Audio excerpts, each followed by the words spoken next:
ত্রয়োদশ জাতীয় সংসদ নির্বাচন সামনে রেখে তৃণমূল পর্যায়ে শক্তিশালী সংগঠন গড়ে তোলার পদক্ষেপ হাতে নিয়েছে জাতীয়তাবাদী দল বিএনপি। মাঠ পর্যায়ে দল পুনর্গঠন ও শক্তিশালী করতে ব্যস্ত সময় কাটাচ্ছেন দলটির দায়িত্বপ্রাপ্ত নেতারা। জেলা, উপজেলা, ইউনিয়ন এমনকি ওয়ার্ড পর্যায়ে দেওয়া হচ্ছে নতুন কমিটি।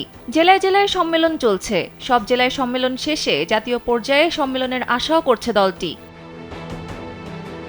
এরই মধ্যে দলীয় কোন্দল মিটিয়ে দলকে শক্তিশালী করার জন্য মূল দলের বিভিন্ন অঙ্গ ও সহযোগী সংগঠনের মেয়াদোত্তীর্ণ কমিটি ভেঙে পুনর্গঠন করা হচ্ছে।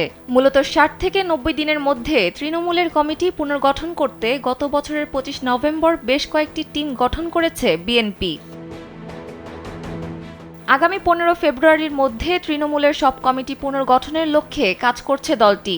সেই সঙ্গে ত্রয়োদশ জাতীয় সংসদ নির্বাচনের আগে সর্বস্তরে জনশক্তিকে সক্রিয় করতে সদস্যপদ নবায়ন কার্যক্রম পরিচালনা করা হচ্ছে।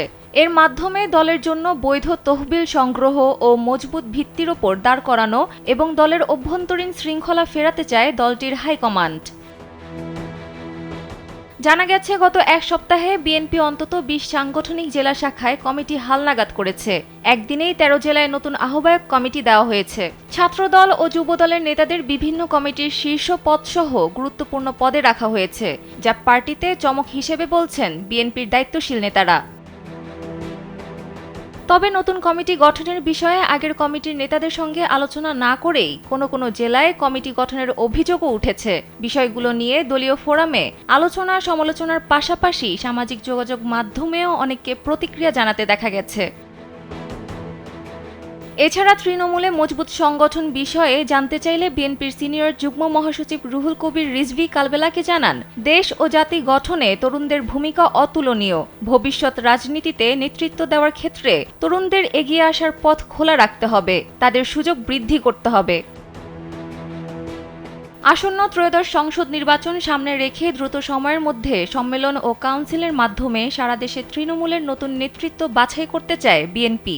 ৫ আগস্টের পর কিছু বিতর্কিত অসাংগঠনিক কর্মকাণ্ডের কারণে বিএনপি, ছাত্রদল, যুবদল, স্বেচ্ছাসেবক দলসহ বিভিন্ন অঙ্গ সহযোগী সংগঠনের একাধিক জেলা, উপজেলা কমিটি বিলুপ্ত করা হয়েছে। সেগুলো পুনর্গঠন করা হচ্ছে। সেই সঙ্গে কদর বেড়েছে সাবেক ছাত্র নেতাদেরও। বিএনপির চেয়ারপারসন ফরেন অ্যাফেয়ার্স অ্যাডভাইজারি কমিটির বিশেষ সহকারী কালবেলাকে জানান, বিএনপির ভারপ্রাপ্ত চেয়ারম্যান তারেক রহমান দলকে একটি শক্ত কাঠামোর ওপর দাঁড় করাতে চান। সেই লক্ষ্যে সারা দেশে দ্রুত গতিতে দল পুনর্গঠন করা হচ্ছে। সাবেক ছাত্র নেতাদের বিএনপির নেতৃত্বে আসার বিষয়টি খুবই প্রত্যাশিত এবং ইতিবাচক। সানজিদা ইসলাম, কালবেলা।